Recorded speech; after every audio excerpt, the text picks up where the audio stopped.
வணக்கம். செல்வகுமாரின் விவசாயிகள் பொதுமக்களிடமிருந்து வந்திருக்கக்கூடிய வானிலை குறித்த சந்தேகங்களை, வினாக்களை, சந்தேகங்களை தீர்க்கும் விரிவான வானிலை ஆய்வறிக்கை. அதிகாரப்பூர்வ வானிலை அறிக்கைக்கு இந்திய வானிலை ஆராய்ச்சித்துறை அறிக்கையை பார்க்கவும். 2025 ஜூலை 27 ஞாயிற்றுக்கிழமை அதிகாலை நிலவர வானிலை பதிவு. அதிகாரப்பூர்வ வானிலை அறிக்கைக்கு இந்திய வானிலை ஆராய்ச்சித்துறை அறிக்கையை பார்க்கவும். கேள்விகளை பார்ப்போம். கன்னியாகுமரி மற்றும் திருநெல்வேலி தென்காசி மாவட்டத்திலிருந்து வந்திருக்கக்கூடிய வினா, எங்களுக்கு ஒரு 25 நாள் இடைவெளி கொடுத்தால் நன்றாக இருக்கும், விவசாய பணியை தொடக்க முடியவில்லை, தென்மேற்கு பருவமழை இடைவெளி கொடுக்குமா? இப்பொழுது வரைக்கும் கேள்வி. அச்சமூட்டும் மழையாக இருக்கிறது, பணியை தொடக்க முடியவில்லை என்ற ஒரு கேள்வி. அடுத்தது, பாலக்காட்டு கணவாய், பொள்ளாச்சி, உடுமலைப்பேட்டை. உடுமலைப்பேட்டை கூட பெரிய பிரச்சனை கிடையாது.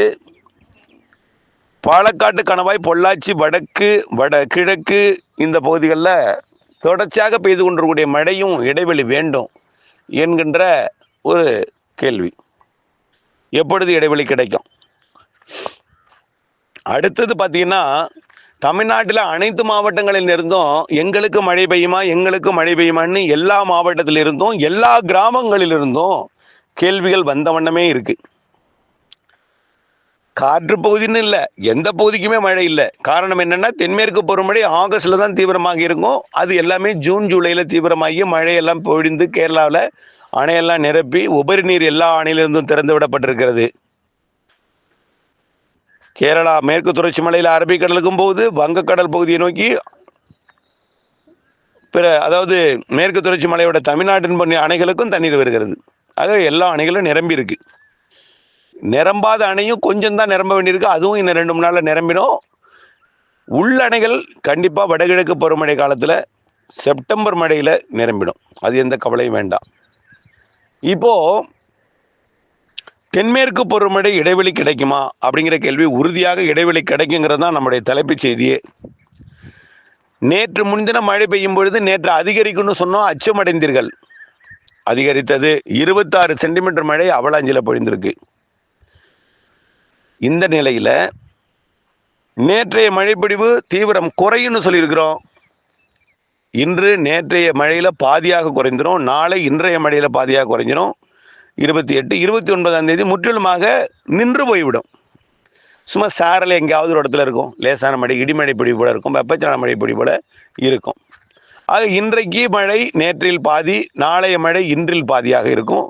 அப்போ நாளை மறுதினத்திலிருந்து உங்க விவசாய பணியை தொடக்கலாம். எத்தனை நாள் வரைக்கும்?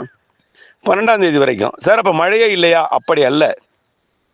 வங்கக்கடல்ல இலங்கையை ஒட்டிய வளிமண்டலத்துல தென்மேற்கு வங்கக்கடல் மற்றும் தெற்கு மத்திய வங்கக்கடல் பகுதியில இந்த வடகிழக்கு பருவமழை காலத்துல உருவாகக்கூடிய தாழ்வு நிலைகள், தாழ்வு பகுதிகள் உருவாக்கக்கூடிய இடத்துல வளிமண்டல மேலடுக்கு சுழற்சி உருவாக போகுது.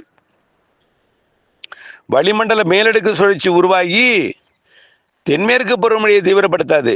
வெப்பச்சலன மாலை இரவு இடிமழை பொழிவை தீவிரப்படுத்த போகிறது. அதாவது 3500-3000 மீட்டர் உயரத்துல, 3.5 கிலோமீட்டர் உயரத்துல முதல்ல காற்று சுழற்சி இந்த 29-30ஆம் தேதி இலங்கைக்கு தென்கிழக்கே உருவாகும்.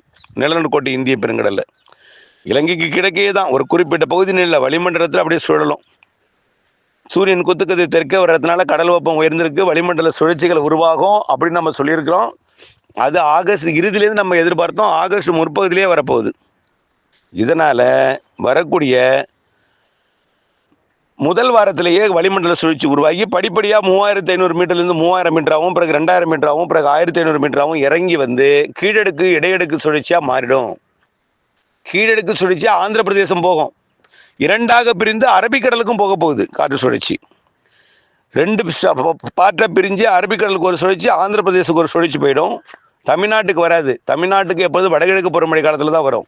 இருந்தாலும் வளிமண்டல சுழற்சியாக இருந்து தமிழ்நாட்டு கரைக்கு அப்பால் வளிமண்டலத்தில் தமிழ்நாட்டு கரைக்கு மேலும் இருந்து தமிழ்நாட்டு தரைக்கு மேலும் அமைந்து தென்மேற்கிலிருந்து வரக்கூடிய வெப்பச்சலன இடிமழை, அதாவது வேகம் குறைந்த தென்மேற்கு பருவக்காற்று, அதில் இருக்கக்கூடிய ஈரப்பதம் வெப்பத்தால் லேசாகி மேலெழுந்து அது கிழக்கு நோக்கி வரும் பொழுது கிழக்கு கரையோரம் வங்கக்கடல் ஓரம் இருக்கக்கூடிய அந்த வளிமண்டல சுழற்சி குளிர்வித்து உடனடியாக மழைப்பிடிப்பு ஏற்படுத்தும். மாலை இரவு இடிமழை பிடிப்பு தொடங்க போகுது. அது படிப்படியா 2ஆம் தேதிக்கு மேல தென் மாவட்டத்துக்கும் மேற்கு தொடர்ச்சி மலைக்குமே கொடுக்கும். அதாவது தென்மேற்கு பருவமழை நின்றுவிடும். அதாவது நாள் முழுவதும் பெய்த மழை, நாள் முழுவதும் சாரலாக பெய்த மழை, குளிர் காற்றாக வீசிய மழை, குளிர்ந்த சீதோஷ நிலை எல்லாம் மாறி வெயில் வானிலை வந்துடும். வெயில் வானிலை எப்பயிலேருந்து இந்த 29ஆம் தேதியிலேருந்து வெயில் வானிலையாக மாறி வெயிலால் அதில் இருக்கக்கூடிய ஈரப்பதம் லேசாகி மேலெழுந்து காற்றும் லேசாகி மேலெழுந்து கீழே ஒரு குறைந்த அழுத்தம் உருவாக, குறைந்த அழுத்தம் காற்று சுழற்சி உள்ளே கொண்டு வர, குறைந்த அழுத்த பகுதிக்கு அந்த நீராவி காற்று கொண்டு வந்து குவிய, நீராவி காற்றை மேலடுக்கு சுழற்சி குளிர்விக்க மாலை இரவு இடிமழை பொழிவை தொடக்க இருக்கிறது. இப்போ 29, 30, 31 ஆங்காங்கே மழைப்பொழிவை கொடுக்க தொடங்கும். ஆனால் 1ஆம் தேதி 2ஆம் தேதி டெல்டா மற்றும் வடகடலோரத்துக்கெல்லாம் கொடுக்க தொடங்கினோம். 3ஆம் தேதி 4ஆம் தேதியெல்லாம் பரவலான மழைப்பொழிவு. 5, 6, 7, 8, 9, 10, 11, 12ஆம் தேதியெல்லாம் தமிழ்நாட்டில் அனைத்து மாவட்டங்களுக்குமான மழைப்பொழிவு. ஆனால் எல்லோருக்கும் முதல் நாள் பெய்கிற அன்னைக்கே கிடைச்சிடாது. திடீர்னு ஒரு நாளைக்கு பார்த்தீங்கன்னா பெரம்பலூரில் பெய்யும், ஐயோ திண்டுக்கல்ல பெய்யலையே, இது பெய்யாதுன்னு நீங்கள் அவநம்பிக்கை கொண்டு விடக்கூடாது. அங்கே பெய்து விட்டது, இங்கே பெய்து விட்டது, நமக்கு பெய்யவில்லை என்ற மனவேதனைப்படக்கூடாது. சொன்னது போல் வந்து விட்டது, ஆகா இறங்கி விட்டது, வடகடலோரம் வட உள் மாவட்ட பகுதிகளுக்கு வந்து விட்டது, திண்டுக்கலுக்கும் ராமநாதபுரத்திற்கும் தூத்துக்குடிக்கும் அடுத்து வரப்போகிறது என்று நினைத்து கொண்டிருக்கணும். ஆக நமக்கு இப்போ ஒதுக்குகிறது, இது அப்படித்தான் ஒதுக்கும், இது பெய்யாது என்ற நம்பிக்கை கூடாது. கண்டிப்பாக 12ஆம் தேதிக்குள் உங்களுக்கு ஓரிரு நாள் நல்ல மழைப்பிடிப்பை கொடுக்கும். ஓரிரு நாள், குறைந்தபட்சம் ஓரிரு நாள். சில இடங்களில் தினசரி மாலை வந்தால் மழை வந்துடும்.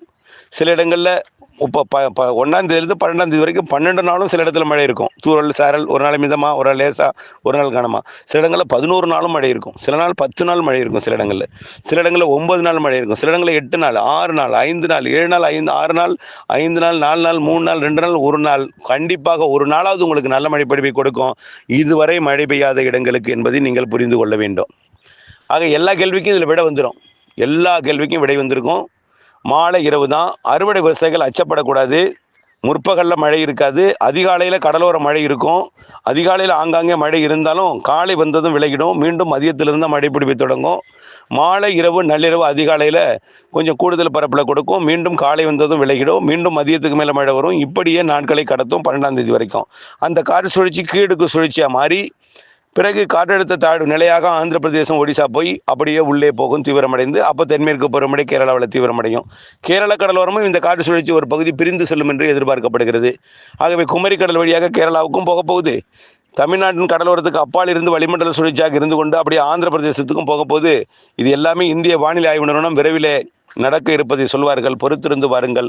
ஆகவே நாம் முன்கூட்டியே அறிவிக்கிறோம். ஆகஸ்ட் முதல் வாரத்தில் வளிமண்டல சுழற்சி வழக்கத்திற்கு மாறான சுழற்சி. இது வழக்கத்துக்கு மாறான சுழற்சி. வடகிழக்கு பருவமழை காலத்திலிருந்து இதுமாரி சுழற்சிகள் உருவாகும். பெரிய அளவில் கொட்டி தீர்த்து பாதிக்கும் என்று நினைத்து விட வேண்டாம். பெய்யும் இடத்துல சில இடங்களில் கனமழையும் இருக்கும், லேசாகவும் இருக்கும், மிதமாகவும் இருக்கும், ஒதுக்கி இருக்கக்கூடிய இடங்களில் அடுத்தடுத்த நாள் பெய்யும். நமக்கு பெய்யவில்லையே என்று ஆதங்கம் வேண்டாம். 10 நாட்கள், அந்த 10 நாள் பொறுமையாக இருக்க வேண்டும். உங்களுக்கும் பொழியும், அப்படித்தான் சொல்ல முடியும். ஆனால் அன்றைக்கு நாட்களில் அல்லது நாட்கள் நெருங்க ஓரளவு துல்லியமாக சொல்ல முடியும் எங்கே எப்பொழுது மழை என்பதையும் தெரியப்படுத்த விரும்புகிறேன். தொடர்ந்து வானிலை அப்டேட்ஸுடன் இணைந்திருந்து வானிலை இருந்து விவசாயம் செய்திட அன்போடு கேட்டுக்கொள்கிறேன். நன்றி.